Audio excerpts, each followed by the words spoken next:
कि सबका तो आधार कार्ड होगा ही होगा, क्योंकि भारत में किसी का आज बिना आधार कार्ड के तो गुजारा ही नहीं कर सकते।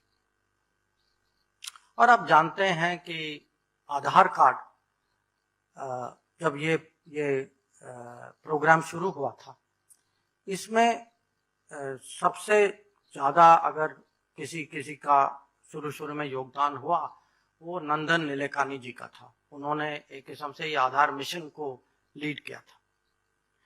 अब नंदन नीलेकानी जी इस पुस्तक में लिखते हैं कि वो गुजरात आए जब नरेंद्र मोदी जी मुख्यमंत्री थे, और वो कहते हैं कि ये एक माने खाली गुजरात नहीं आए, अलग हर स्टेट गए वो।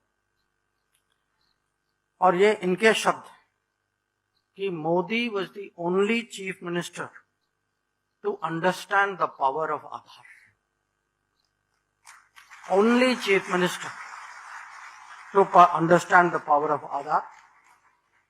और उस आधार के कारण आज जो डायरेक्ट बेनिफिट ट्रांसफर जो होता है,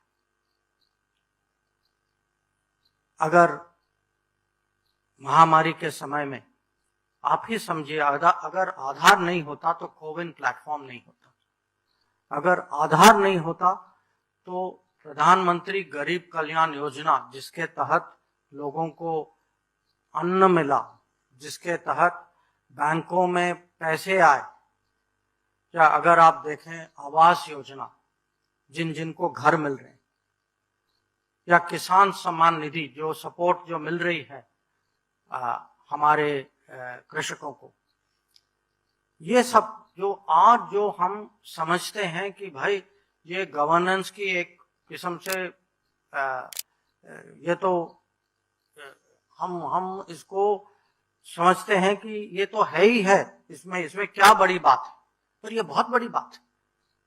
जब मैं देश के बाहर जाता हूं, मैं मिस्र में था, इजिप्ट में था, जब मैं वहां लोगों को समझाता हूं कि हमारे यहाँ 2 बिलियन वैक्सीनेशंस हुए, माने ये आंकड़े माने लोगों के बस मुझे कभी कभी लगता है कि हो सकता है कि पूरा यकीन भी नहीं करते जब उनको कहते हैं कि प्रधानमंत्री गरीब कल्याण अन्न योजना के माध्यम से हम जो है 80 करोड़ लोगों को राशन पहुंचाते हैं। जब बैंकों में जनधन योजना के कारण बैंकों में 40 करोड़ लोगों के बैंकों में पैसा आता है, और ये नहीं है कि पैसा आता है, जो हमारी जो कमजोरी थी ये बहुत सारे देशों में है। और वो कहानी आप जानते हैं ना, याद है कि जब दिल्ली से 100 रुपया निकलता है, पहुंचते पहुंचते वो 10 रुपया बन जाता है। हाँ? आप जानते हैं ना, याद है ना सब। और याद है कि वो किस युग में हुआ था, वो भी याद है ना। हाँ, तो और ये मैं कहूंगा ये खाली हमारे देश में नहीं था, दूसरे देशों में अभी भी लोग, उनके लिए एक बहुत बड़ी चुनौती है कि सुशासन के लिए आज दुनिया में एक किस्म से ये समझ जो है बढ़ रही है कि सुशासन के लिए डिजिटल शासन चाहिए, और डिजिटल के लिए आधार, एक हमारे देश में आधार की जरूरत थी। और अगर एक मुख्यमंत्री, और ये मेरे शब्द नहीं, और ये आप इसको राजनीतिक स्टेटमेंट भी नहीं लीजिए, क्योंकि नंदन नीलेकानी जो हैं वो राजनीतिक आदमी नहीं थे, अगर थे तो वो उस साइड वाले राजनीतिक थे। तो उनका कहना ये बहुत बड़ी बात है। फिर मैं आता हूं एक किसी माने उनसे बिल्कुल कॉन्ट्रास्टिंग बिजनेस, वो बिजनेस में है, महिला है, देश के एक बहुत बड़े महिला एंटरप्रेन्योर हैं। आपने अपोलो हॉस्पिटल के बारे में तो सुना ही होगा। तो उनके जो हेड जो हैं अभी, शोभना कामिनी जी, उन्होंने एक बहुत ही इंटरेस्टिंग चैप्टर लिखा है। और ये जो है उनका दृष्टिकोण जो है ये जेंडर का है कि पिछले 8 साल में अगर आप जेंडर कहें जेंडर इक्विटी, जेंडर जस्टिस पर, महिलाओं के बारे में, बेटियों के बारे में, बहनों के बारे में क्या परिवर्तन आया है। अब इसमें काफी देश में चर्चा हो चुकी है, तो आप कहेंगे इसमें क्या नई बात वो कहेंगे, पर उन्होंने 2 उदाहरण दिए जो मेरे दिमाग में वो चिपक गया था। और ये जब मैं खासकर मैं जो भारत को अच्छी तरह पहचानते नहीं या मोदी जी को जानते नहीं, ये 2 उदाहरण मैं बार बार मैं खुद इसका उपयोग करता हूं। एक तो कहते हैं कि देखिए, सोच तो है, विजन है, पर उसका इतना डिटेल में जाए कि देश का प्रधानमंत्री एक साइड में सैनिटरी पैड की सोच सकता है और दूसरे साइड में वुमेन इन आर्म फोर्सेस की, उनको आर्म फोर्सेस कमीशन कैसे देना। आप देखिए कितना, माने ये 2 उदाहरण जो है कि कितनी माने कमिटमेंट है, पर कितनी बारीकी की सोच है कि इसको कैसे जमीन में उतारा जाए, क्योंकि सोच बहुत लोगों की होती। और इसीलिए जो किताब में लिखा है, ड्रीम्स होते हैं, मोदी एट 20, इसकी खासियत है कि ड्रीम्स मीट डिलीवरी की। और डिलीवरी ये नहीं कि मैं आपको वादा करता हूं कि भाई एक दिन होगा, एक दिन गरीबी हटेगी, एक दिन आएगा। नहीं, ये अभी हो रहा है, आपके सामने हो रहा है, अगले साल हो रहा है, इस हफ्ते हो रहा है, और बहुत माने कॉन्क्रीट तरह, ताकि आपके माने रोज के जीवन में आप ये परिवर्तन देख सकते हैं। और जो एक किस्म से जो फीलिंग के साथ उन्होंने लिखा है, शोभना कामिनी जी, कि आज तक उनके लिए एक किस्म से नरेंद्र मोदी वो देखते हैं कि ये बहुत बड़े फेमिनिस्ट लीडर। अब तक मैं बिजनेस की बात कर रहा था, तो चलिए मैं थोड़ा गियर बदल देता हूं और मैं आपको किसी और बिल्कुल डिफरेंट फील्ड में ले जाता हूं, आपके फील्ड में ले आता हूं, स्पोर्ट्स और यूथ। हमारे सबसे बड़े बैडमिंटन स्टार अभी हैं पीवी सिंधु, सब मानते हैं ना? हाँ, सब मानते हैं, सब जानते हैं। अब पीवी सिंधु ने माने बहुत ही फ्रैंकली लिखा है, क्योंकि अगर वो खुद नहीं लिखते ना, उनके नाम पे कोई और इतने माने ऐसे डायरेक्टली कोई लिख नहीं पाता। वो कहते हैं कि मेरे मन में ये बहुत बड़ा प्रश्न है, मैं इंग्लिश में कहता हूं, नहीं तो ये भावना मैं इसको ट्रांसलेशन में खोना नहीं चाहता।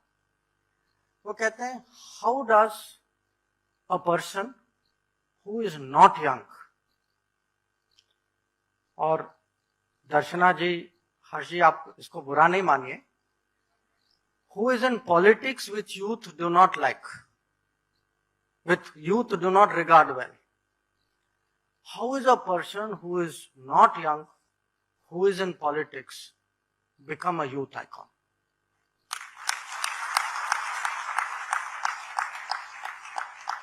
तो कहती है ये प्रश्न, this question was bothering me. फिर कहा कि मुझे अवसर मिला प्रधानमंत्री से मिलने का, और फिर कहा कि कहीं न कहीं माने वो इसका उत्तर मेरे माने एक किस्म से इसकी अंडरस्टैंडिंग आई। और कहते हैं कि, और ये वो हिंदी में लिखती, prime minister embodies the attitude हो सकता है और कैसे नहीं होगा, कि ये जो है, ये आत्मविश्वास जो है, ये बड़ी सोच कि हम भारत बदल सकता है, भारत में नई पीढ़ी जो है ये बहुत कुछ कर सकती है, इसकी अपेक्षा, इसकी आकांक्षा बहुत ये छोटी नहीं है। और ये एक किस्म से उनकी एक एटीट्यूड है। और ये एटीट्यूड पीवी सिंधु कहती है कि इसके कारण जो है प्रधानमंत्री इस उम्र में यूथ आइकॉन बन गए। तो ये सोचने की बात है, उनके लिए नहीं, हम लोगों के लिए। अब फिल्म की दुनिया से वहां से भी एक लेखक है, अनुपम खेर। अब अनुपम खेर कभी कभी राजनीति में भी कहीं कुछ टिप्पणी कर देते हैं। उनका सोशल मीडिया अकाउंट बहुत ही इंटरेस्टिंग है, आप जानते हैं। हाँ, पर उन्होंने लिखा है, मुझे अच्छा लगा, क्योंकि उन्होंने विदेश नीति के जो तर्क और जो उदाहरण जो दिए वो विदेश नीति पे दिए उन्होंने। और जब ये घटना मेरे समय, जब मैं विदेश सचिव था उस समय हुए, और मैं साफ कहूं, मुझे कहीं मैंने तुरंत याद नहीं आया। जब मैंने पढ़ा फिर एक किस्म से मेरा भी रिफ्रेश हो गया इसमें। एक तो कहते हैं कि 2015 में, 15-16 में, पता नहीं ये खबर आपके ज्ञान में हो या नहीं, दो क्रिश्चियन प्रीस्ट थे, एक अफगानिस्तान में थे और एक यमन में थे। हमारे नागरिक थे, भारतीय मूल के थे, और दोनों का अपहरण किया गया। और दोनों का अपहरण किया गया बहुत, माने जो थोड़े क्या कहूं मैं इसको, आतंकवादी नहीं, पर बहुत कट्टर विचार के लोगों ने किया। और वो कहते हैं कि इनको छुड़वाने में प्रधानमंत्री ने कितनी मेहनत की।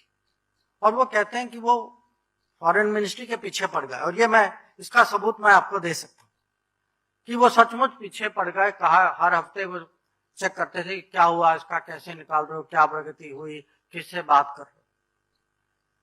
उसके बाद वो लिखते हैं, एक ऑपरेशन जो यमन में हुआ था, ऑपरेशन राहत, यमन में वो युद्ध की स्थिति थी और गोलीबारी चल रही थी, बॉम्बिंग भी हो रहा था।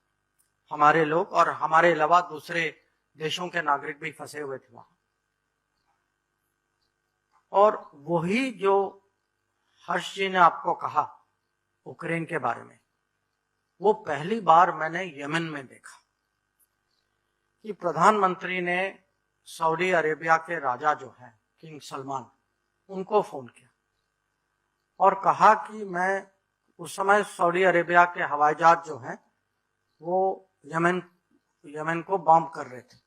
उन्होंने कहा कि मैं युद्ध विराम चाहता हूं और उस समय में हम अपने लोगों को निकालना चाहते। और